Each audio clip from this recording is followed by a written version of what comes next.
But in the end, I would like to also put forward for the government to do something on the innovation front. In our country, we do not give much importance to R&D. And R&D leads to innovation. Basically, you've got to have a research-oriented mind if you want to be innovative. I'll give you some figures what happens in our country. The research and development or innovation happens at two levels. One, it happens in institutions of higher education. Our esteemed Justice Mukherjee is here. He was talking about the various institutions that he heads. We, in our country, our government spends 0.04% of our GDP in the higher education. The world normal is 0.4%. That means we are at 1/10 of what is expected to be done. So I would definitely recommend to the governments to spend more and more in the higher education so that at the nascent level, the young mind, the concept of R&D and innovation sets in. Second, innovation happens by the private industries in the various industries which are there. You must have heard the Google and Oracle, they have innovation centers all over the world. We have great companies in our country, but I hardly hear any innovation center of that company, because our private investment also, the investment by the private companies in our country in R&D and innovation is about 0.5% or 0.3% of GDP, whereas the world normal is about 1.5 to 2%. So we are at the level of almost 1/10 what is expected to be done. So that needs to be done. And one more thing I would like to suggest here, that there should be a national technology and innovation strategy in our country. There is a lot of R&D going on in various institutions, DRDOs and many places, but there is a combined strategy is not there. So that's for the governments to look at. But thank you very much, Mr. Sudhanu, once again, and the BCCI for inviting me. I have just thrown a few ideas, and I hope the sessions and the papers that are planned, they will give much more way ahead to our innovation in manufacturing and taking India to the rightful place that we deserve in the Committee of Nations. Thank you. Jai Hind. Thank you, Admiral Saab, for your inspiring examples and advice on innovation. May I now request Colonel Bagchi to address us.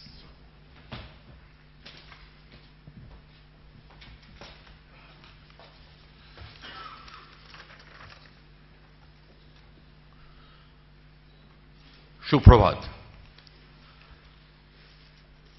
Respected Justice Chittotosh Mukherjee, Honorable President of Bengal Chamber, ex-Chairman MD, Garden Ridge Shipbuilding, Mr. Verma, Mr. Devkumar Basu, other dignitaries present on the floor, as well as the students who have come here to join this particular brainstorming exercise for next 2 days. First of all, I thank Bengal Chamber of Commerce to call me here and to share a few words in front of this August gathering. Now we all know, I remember when I was a student, I was not a student, I joined the political field just to start with. That time Dr. Manmohan Singh was the finance minister. He came and addressed a gathering in Grand Hotel Calcutta. And that time he said, we have remained a poor country deliberately. Lot of things are required from Indian people which we are not tapping. And once we tap that potentiality, the country will never remain a poor one as is being called. Now that particular phase is over. We started with our socialistic pattern of society, and when Dr. Manmohan Singh was the finance minister with PM Dr. Narasimha Rao, we switched over to the liberalized economy, discarding the inspector control Raj. We started our liberalized economy journey in the year 1991, whereas our another neighbor, that way our competitor in Asia, China, started it in the year 1978. So they had an advantage. 78 to 91, they progressed much faster, and we are still catching up. Now, Chinese progress is for certain other reason which I am not going to go in my discussion part. Our thing has to be different because we are to work in a democratic setup. They are still working in an autocratic setup. Democracy and autocracy in decision making makes a lot of difference. So that I am not going to deal. Second point which I would like to say is that for any economy, as we have seen Amartya Sen telling us, there are three basic pillars of any economy going further. First is growth, second is employment, and third is welfare. Now, we are a welfare economy, all right, no problem. But unless and until growth fuels employment or growth creates employment, welfare just cannot continue for umpteen number of years. That growth in the manufacturing is not as it should have been. The growth in services sector is there. The growth in agriculture is there. Growth in manufacturing is not taking place in that fashion. There was a time just after independence, Bengal was top in the industrial, rather second top in the industrial scenario. First was Maharashtra, second was Bengal. Today Maharashtra has retained its position in the industrial scenario. We have lagged behind. We are nowhere near Maharashtra. What had happened was a wrong focus during a prolonged 30 years, a wrong focus. Now that wrong focus has been corrected now, and let us take the advantage of that corrected focus and go ahead. And obviously, innovation should be the buzzword. Without innovation, whatever we are trying to achieve in that industrial field is not possible.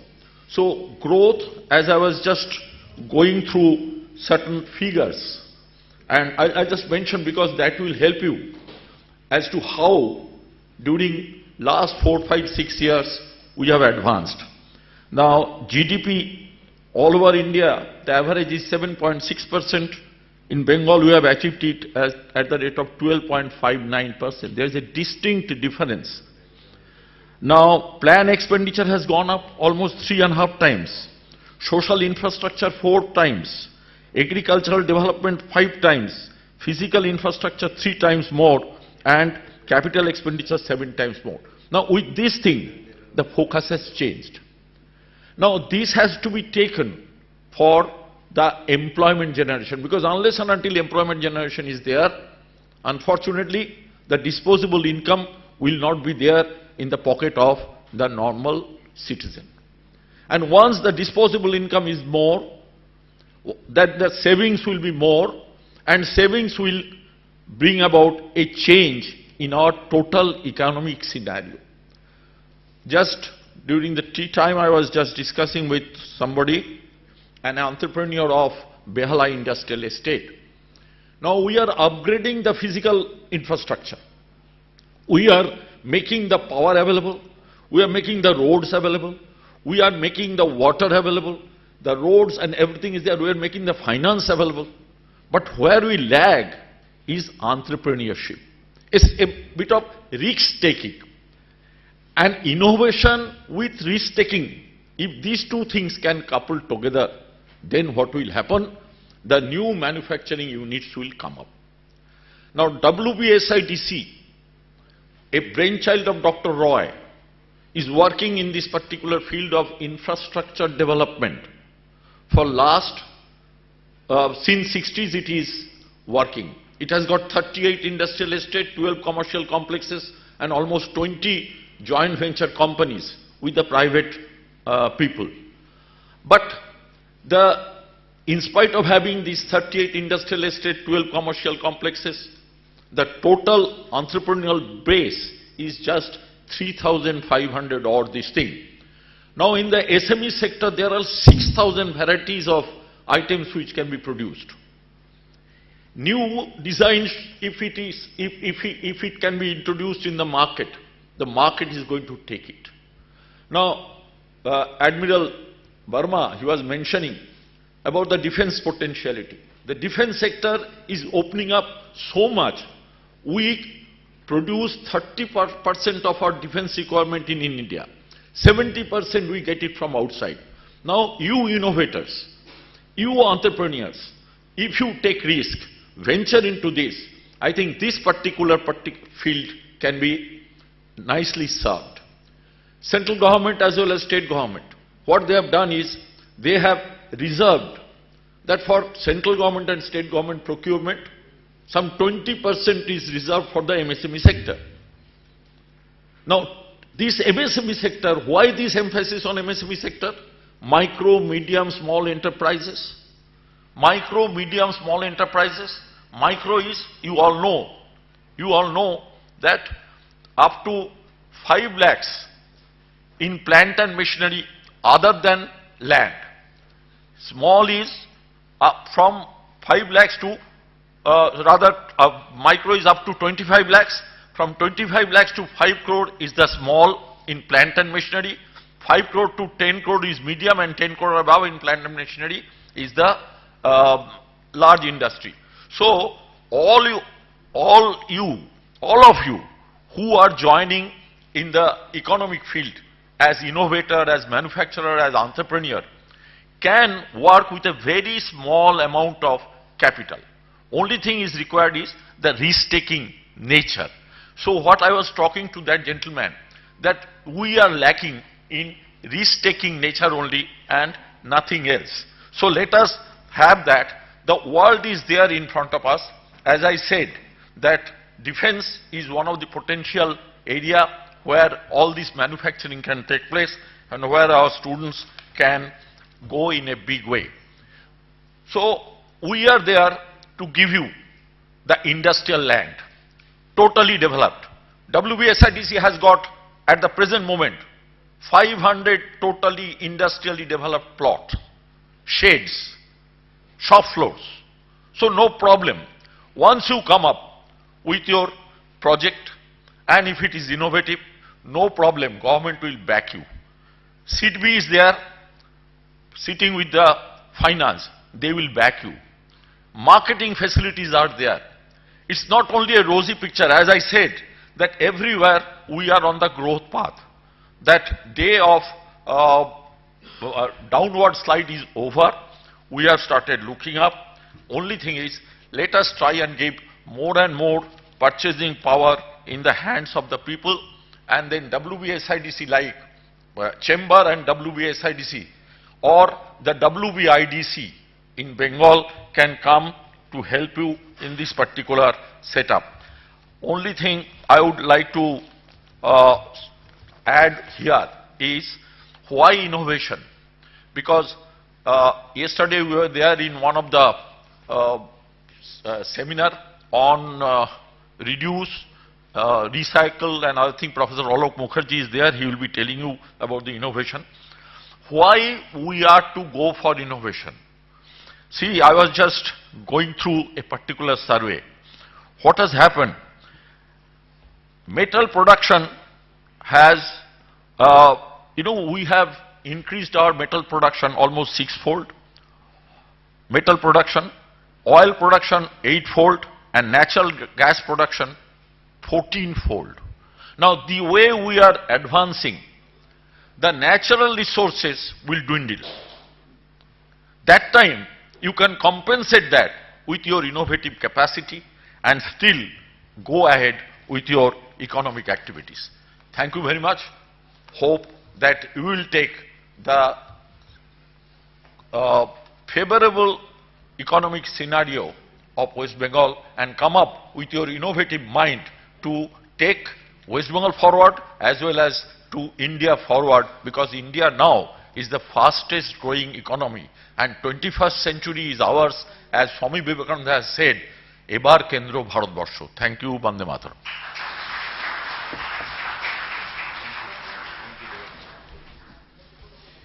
We take Colonel Saab's advice on entrepreneurship, particularly in view of the huge market available in the field of defense as well as railways.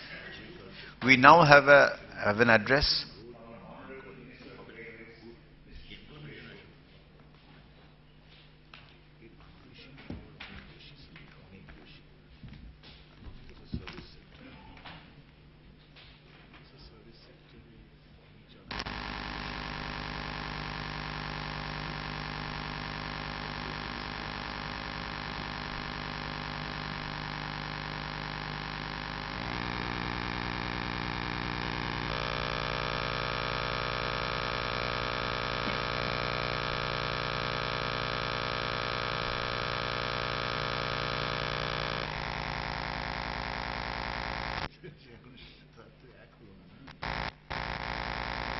Congratulate the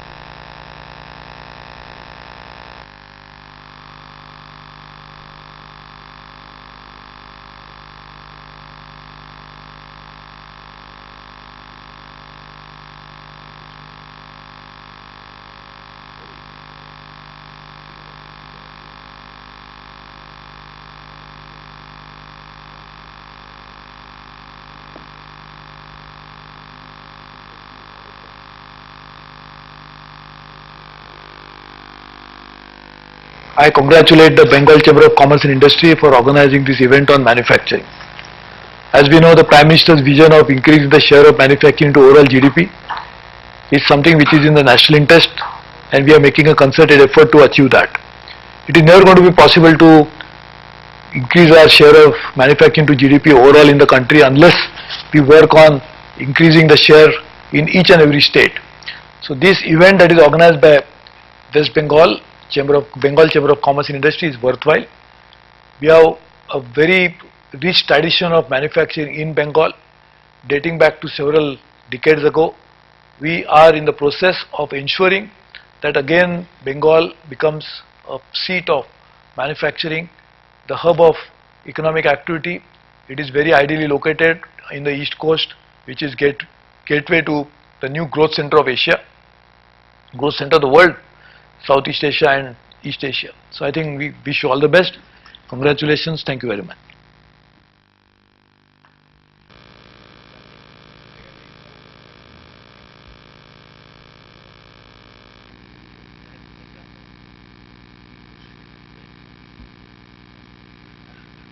We have a pleasant task of handing over mementos to our dignitaries. First of all, may I request Mr. Sutanu Ghosh, President, Bengal Chamber of Commerce, to hand over a memento to Colonel Sabyasachi Bagchi.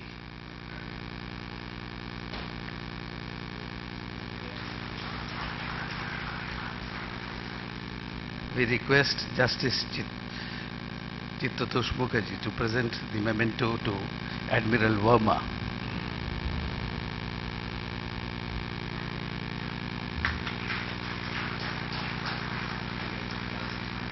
And we request Mr. Dev Kumar Basu to hand over the memento to Justice Chittatosh Mukherjee.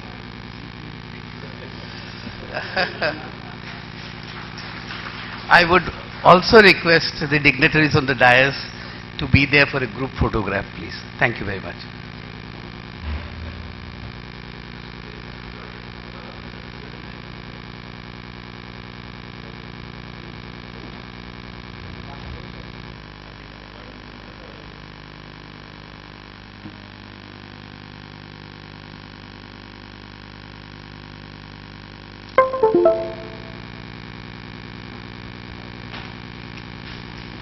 Thank you very much. We would take about 2-3 minutes to change over for the next technical session.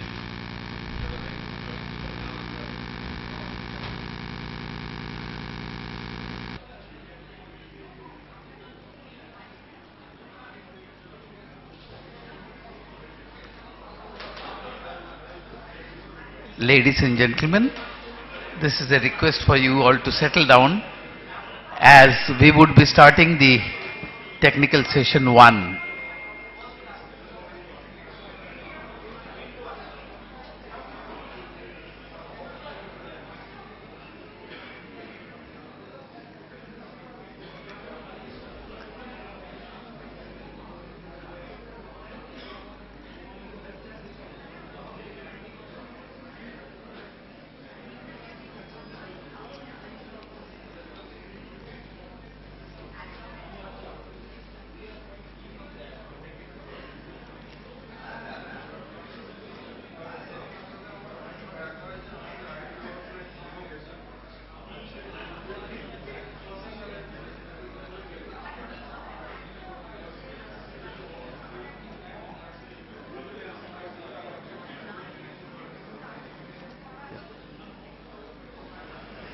We now commence technical session 1, which is on driving innovation for tomorrow's world. I would like to invite the distinguished speakers onto the dais. Mr. Alok Mukherjee, we have Mr. Alok Mukherjee, Chairman, Howden Solvent India Private Limited. Mr. Sandipan Chakravarti, Chairman, TM International Logistics Limited. Mr. Suranjan Gupta, Additional Executive Director, Engineering Export Promotion Council. Professor Ajit Chakravarti, he is the visiting professor, Indian Institute of Science and Technology, IIST Shibpur. And Professor Dr. Siddhartha Das, Senior Member, Manufacturing and MSME Committee, the Bengal Chamber, and Professor of Metallurgy and Materials Engineering Department, the Indian Institute of Technology, Kharagpur.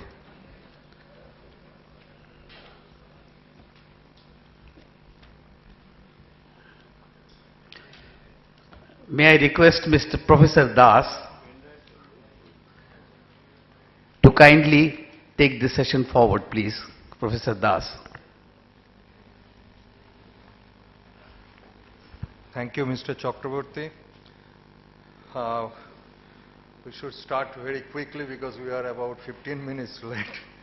And we have a distinguished panel of speakers today and with fantastic topics to listen to. So I should not waste any further time. I'd like to request Mr. Alok Mukherjee, Chairman, Howden Solvent India Private Limited, to give the first talk of this morning session on innovation for achieving manufacturing excellence, global manufacturing shifts and its application for Indian manufacturers. Mr. Mukherjee, sir.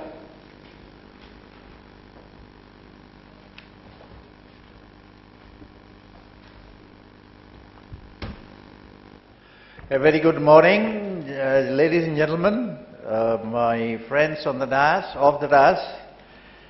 On behalf, as a past president of the Bengal Chamber, I would like to add my own welcome to you for being here in today's session. Bengal Chamber always comes with something new every year, and this you can see this conclave is somewhat new. Although Bengal Chamber has been working every year on manufacturing, every year on something or other, particularly small scale. I have been specially requested to talk about the shift. What is the shift in manufacturing occurring in the world today, and disruption. What is disruption is having and what India can expect. So I would try to do that in the around 25-30 minutes that I have been given, talk about that and also add a little on the small scale as to what small scale can expect in the next few years. You know, there is a leadership in manufacturing conclave, global leadership in manufacturing held every alternate year. And one of the last one, only a couple of years ago, it was held probably in Chicago, if I remember correctly, about 1.5 to 2 years ago. And there is a gentleman, Stephen Hoover, who is the CEO, Chief Operating Officer of Palo Alto Research Center. You all have heard of Palo Alto. That is the paradise, the heaven of cutting technology all over the world. He said, he addressed, and there are hundreds, thousands of people attending, small manufacturer, big manufacturer, medium-sized, all types of manufacturer. And he said to all of them, are you ready, or have you felt the disruption and disintermediation which is happening all over the world? If technology has not yet completely disrupted you in your manufacturing, in the way you source, and the way you purchase, the way you pack and sell systems, if it has not happened, it will happen. Just wait for a little while. You will be completely disrupted in your process. And if we look around, this is happening in all sectors of our life. A simple, today, many of you are not born, particularly young ones. I don't know if you have heard of a thing called Cray computer. The Cray computer was supposed to be super secret, and India was barred from taking part in anything to do with Cray computers because that was the biggest computer. America particularly tried to see that India has nothing to do with it so that it doesn't go to Russia. Today, a small smartphone has more memory, more capacity than those Cray computers. Isn't this a disruption? All these things that you are doing today, you have a simple PC or a telephone with you that is disrupting the way things were going earlier. You are sending money to somebody online. It's disrupting a lot of people. You don't have to make the check, go to the bank, or take out cash, all this is gone. Now, everywhere this disruption is there, and it's felt very much in manufacturing, because manufacturing is not just you produce something. You have a big supply chain, you have a big sales chain, and it has to be right from the beginning to the end. So this is already happening in all our areas. Not only that, see another thing. In that same conference, there is a company came out to create a kind of national first and then global repository of production machine. Global repository of manufacturing production machine performance data.